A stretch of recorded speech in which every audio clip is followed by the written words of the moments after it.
Bonjour à toutes et à tous. Alors, je vous souhaite la bienvenue sur ma vie d'aspi, en espérant que vous allez bien. Et par pur hasard, j'ai croisé la dame qui me fait la pédicure. Elle était avec ses enfants. Alors, on vient de se saluer. Euh, Voyez-vous, les relations sociales, parfois, même étant TSA, on est capable de socialiser avec les autres. Parfois, ça nous demande un petit peu plus de, pas nécessairement de courage, mais de volonté. Mais je me dis que tout est possible.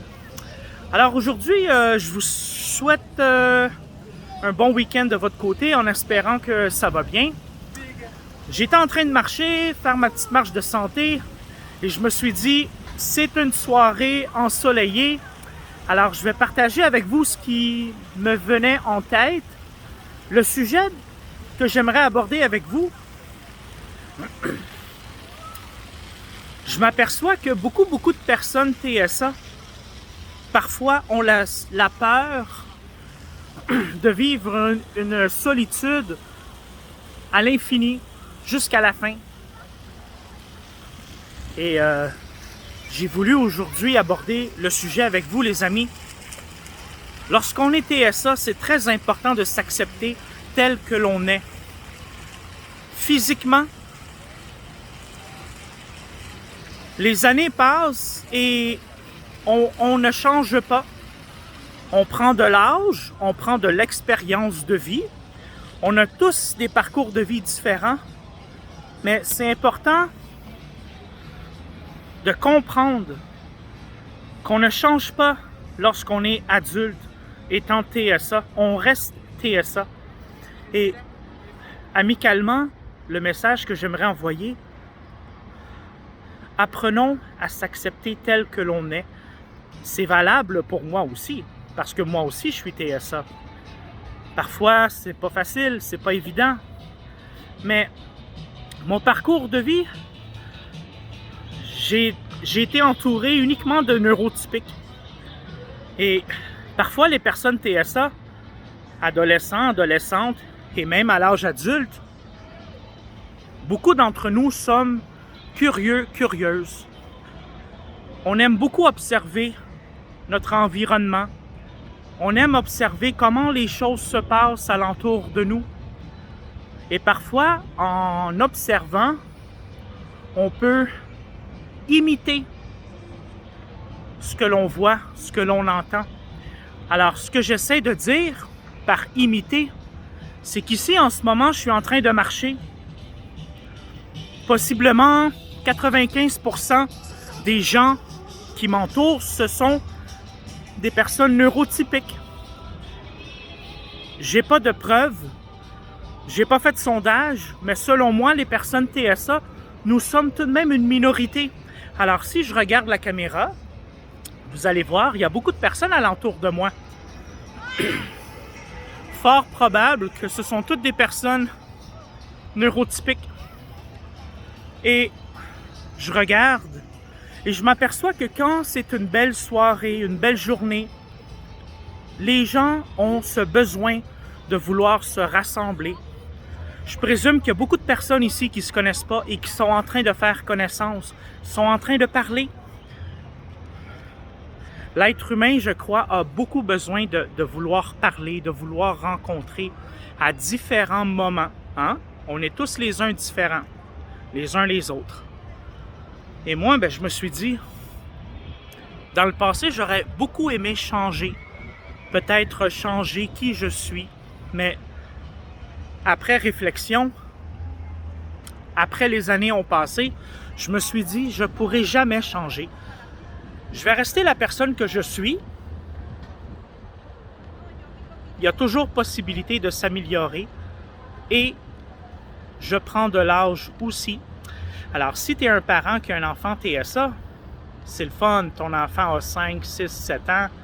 Il commence peut-être la maternelle. S'il est plus jeune, il commence l'école primaire. Peut-être qu'il commence l'école secondaire. Possiblement qu'il ou qu'elle commence le cégep ou première expérience de travail. Mais votre enfant va prendre de l'âge avec le temps, va vieillir et va rester TSA. Et parfois, lorsqu'on est TSA, on peut faire des crises d'adolescence, on peut même faire des crises à l'âge adulte. Ça va se manifester de différentes façons. Et malheureusement, je ne connais pas assez d'autres personnes TSA pour voir comment leurs crises peuvent se manifester. Mais si je regarde moi personnellement, je me rappelle adolescent ou même dans ma vie d'adulte, parfois je me disais, j'aimerais ça devenir... Non, j'aimerais ça avoir la capacité de faire mon introduction, d'aller socialiser avec des gens que je connais pas, simplement comme ça. Hey, salut! C'est une belle journée aujourd'hui. Qu'est-ce que tu fais de bon? Est-ce que c'est la première fois que tu viens ici ou... Vous voyez ce que je veux dire? Il y a beaucoup d'adultes TSA qui s'ennuient, qui vivent de la solitude. Parfois, ça paraît pas nécessairement sur le visage, mais à l'intérieur de nous, dans notre cœur, ça se ressent, on le sait. On évolue tous les uns les autres à un degré différent. Mais il y a une chose que j'ai compris. Et c'est possible aussi que je me trompe. Ayant voyagé, ayant fréquenté beaucoup de personnes de différents horizons, de différentes sphères sociales, de différentes ethnies, de différents âges, une des grandes différences entre les personnes neurotypiques et TSA, quand vient le temps de socialiser, c'est que les personnes neurotypiques ne pensent pas, vont à l'acte, vont directement foncer et simplement parler avec autrui, avec les autres. J'ai été témoin à de nombreuses reprises avec mes amis passés neurotypiques. Parfois, on était en train de marcher et puis il me disait « Hey, Jonathan, va parler à la fille qui est là, elle est toute seule. Va lui parler. » Et puis moi, j'hésitais parce que j'avais peur de la façon que j'allais l'aborder. Et mes amis disaient toujours la même chose. « Ok, laisse faire, moi je vais y aller lui parler. » Et voyez-vous, parfois, simplement parler, les personnes neurotypiques foncent, peuvent avoir une certaine confiance en eux. Parfois, ils n'en ont pas beaucoup, mais ils ne se posent pas la question de quoi je vais avoir l'air. Pour une personne TSA, quand vient le temps de socialiser avec une personne qu'on ne connaît pas, on peut se poser 1 million de questions avant même de dire « Ok, je m'en vais aborder la personne. » Que ce soit un gars ou une fille, parfois socialiser, c'est pas nécessairement vouloir rencontrer l'amour, c'est simplement élargir son réseau d'amitié ou simplement se relever un défi personnel, de dire moi aujourd'hui, j'aimerais ça dire bonjour à quelqu'un que je connais pas. Les amis, vous seriez surprise à quel point la grande majorité des personnes que l'on ne connaît pas vont se faire un plaisir de vous parler. Peut-être que ces personnes-là sont en route vers le travail, vers la maison, mais une chose est sûre, ce que j'ai vu de mes propres yeux, ce que j'ai vécu, je peux simplement dire ce que moi je pense.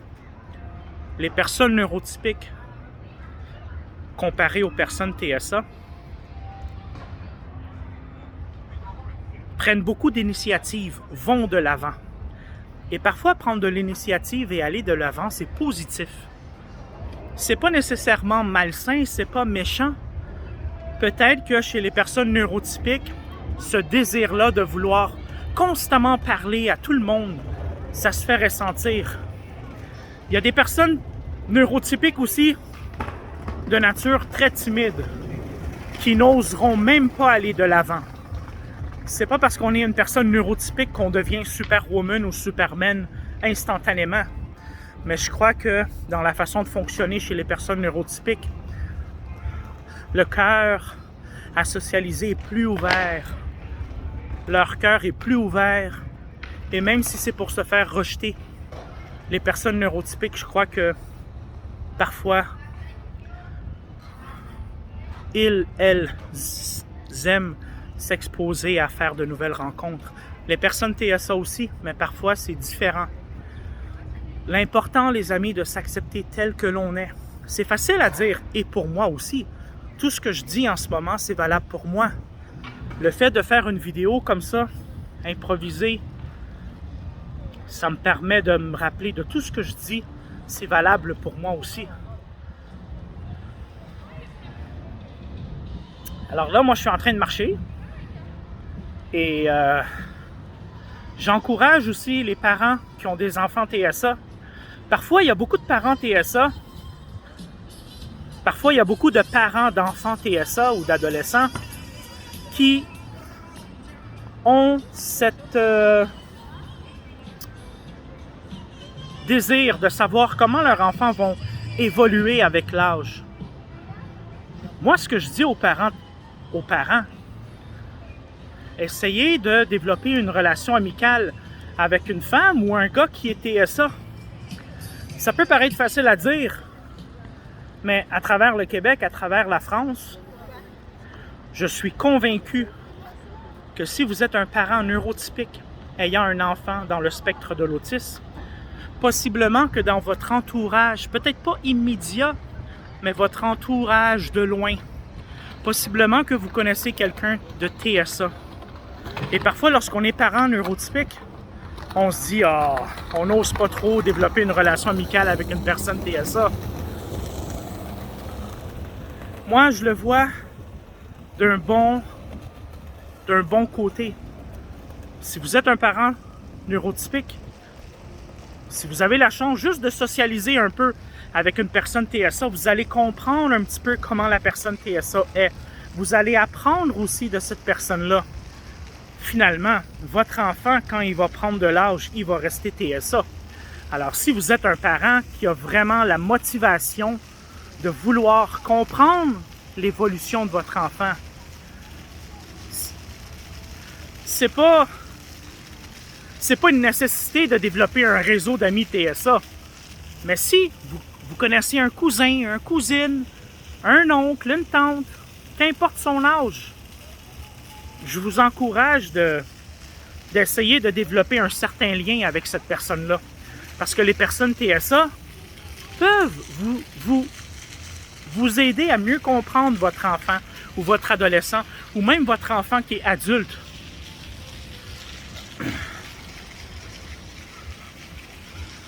Au Québec, à travers le Canada, aux États-Unis, en France, il y a de plus en plus de jeunes familles que leurs enfants reçoivent un diagnostic de TSA. Parfois, on a beau faire des recherches, on a beau vouloir comprendre, mais c'est difficile si dans notre entourage, on a uniquement notre enfant de TSA. Quand c'est le temps d'aller porter notre enfant à l'école, le professeur a possiblement une connaissance du TSA, de ce que c'est le spectre de l'autisme. Ça dépend. Moi, je me rappelle quand j'allais à l'école, le professeur, il ne connaissait pas beaucoup ça, l'autisme. J'étais dans une classe régulière. Alors, j'étais différent, oui. Et le professeur ne pouvait pas s'adapter uniquement à moi.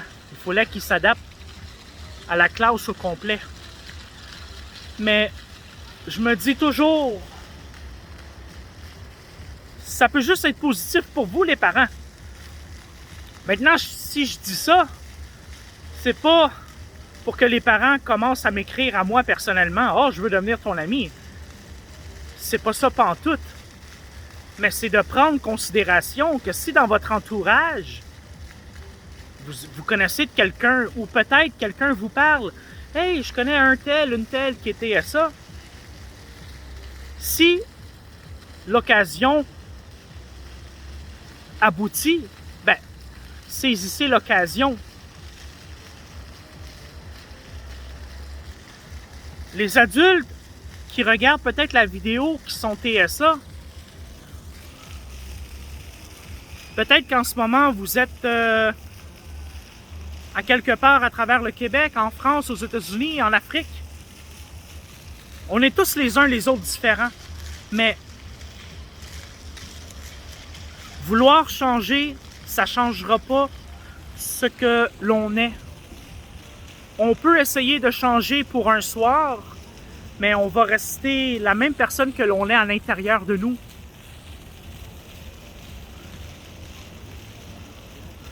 Que l'on ait un beau chandail, un beau chaussure, ça ne change rien. J'ai remarqué beaucoup que parfois, quand les gens socialisent entre eux, c'est plus une certaine confiance dans la voix, dans la posture, que l'apparence. Combien de fois j'ai rencontré des couples qui parfois pouvaient avoir un côté très différent les uns les autres. Et ça aussi, c'est dans la façon que peut-être elles étaient habillées. Parfois, il peut y avoir certaines personnes qui vont prendre en considération le fait d'avoir de beaux vêtements, de belles chaussures, va nous donner un certain avantage si on veut faire une rencontre avec une personne. Mais selon moi, c'est pas nécessairement la réalité. Moi, par exemple, en ce moment, les chaussures que j'ai, je ne sais pas si on peut les voir.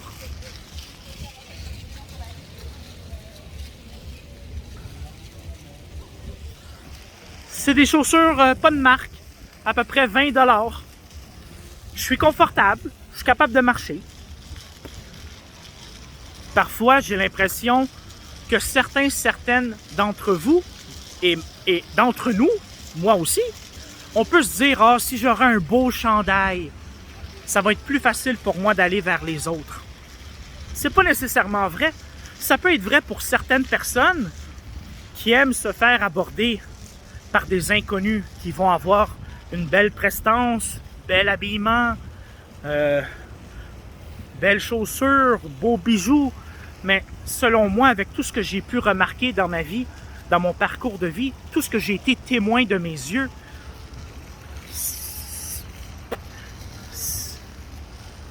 tellement de monde que j'ai vu, puis les relations ont commencé comme ça, puis j'ai été témoin de ça. Des fois, la personne était habillée bien relax, rien d'extravagant. Un chandail pas de marque, pantalon pas de marque. Mais j'ai vu dans la façon que ces personnes-là viennent aborder la personne, c'est dans la posture, c'est dans la confiance, c'est dans la voix. Alors, c'est ce que j'ai voulu partager avec vous. Et moi aussi, je suis TSA, alors j'ai pas réponse à tout. Ce que je dis, c'est ce que je pense. Je peux me tromper. Je veux dire, je suis loin d'être parfait. Mais par contre, mon parcours de vie étant TSA, j'approche la quarantaine, ayant voyagé, ayant côtoyé, ayant été impliqué dans le milieu de la musique, hip-hop, ayant passé des soirées à parler majoritairement, que ce soit en créole haïtien ou en patois jamaïcain, en côtoyant d'autres mentalités, d'autres façons de faire, je me suis aperçu que qu'importe l'endroit où l'on vient, la confiance, ne pas avoir peur d'aller faire connaissance avec d'autres personnes, ça n'a pas de prix. Et là où je veux en venir, c'est que parfois, lorsqu'on dit qu'une personne TSA a le sentiment d'être seule, a peur de finir ses jours seul dans la solitude, c'est valable aussi pour moi aussi. Je suis une personne malgré tout qui n'a pas beaucoup d'amis. Dans le passé, j'avais beaucoup de connaissances. Mon répertoire était beaucoup plus ouvert, élargi qu'aujourd'hui. Mais je me sens bien, moi, comme ça. C'est pas parce que je vous invite à aller essayer d'aller faire du social avec les autres que pour moi aussi, ça va être valable et qu'après la vidéo, je vais vouloir aller vers les inconnus puis leur dire « Hey, salut, comment ça va? Il fait beau, hein? » Ben oui. On a tous les uns les autres des besoins différents. Peut-être que moi, ça vient moins me chercher aujourd'hui. Par le passé, ce qui m'a aidé, c'est que j'étais avec des personnes du même groupe d'âge et c'était des personnes malgré tout qui aimaient beaucoup parler puis qui prenaient pas nécessairement soin de moi, mais si j'étais dans un contexte de relation sociale ou dans une fête, si parfois un de mes amis disait à une fille, par exemple, je donne un exemple comme ça, « Hey, ça c'est mon ami Jonathan, il vient d'arriver, il connaît pas grand monde ici, mais il est bien le fun, il est bien gentil, puis tu sais, il est avec nous, puis tu sais, c'est une bonne personne, si tu veux, va lui parler, là, je vais lui dire, tu sais. » Ou parfois, ce que je veux dire, c'est que les personnes neurotypiques peuvent s'attacher à nous, même si on est différents. Ils vont toujours faire en sorte qu'on passe une belle soirée, qu'on puisse faire le maximum de rencontres possibles. Mais pour ça, il faut être 2, 3 ou il faut être plusieurs. Moi, personnellement, en ce moment, je suis en train de marcher. Ça me dérange pas de marcher toute seule. Je veux dire, c'est pas, je me mettrai pas à 4 pattes puis commencer à pleurer puis dire « Ah, ben j'aimerais ça être avec quelqu'un ce soir. » Non. Je fais les efforts qu'il faut pour faire des rencontres.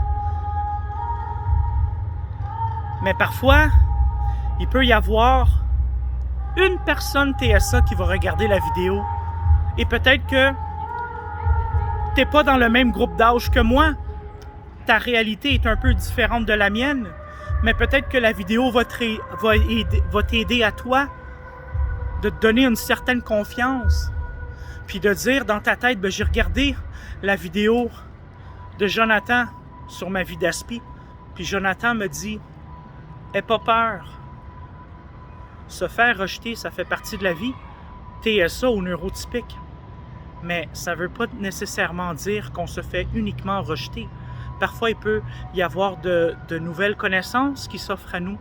Parfois, simplement faire un effort, se relever un petit défi, d'aller aborder quelqu'un, ça peut nous donner encore plus confiance.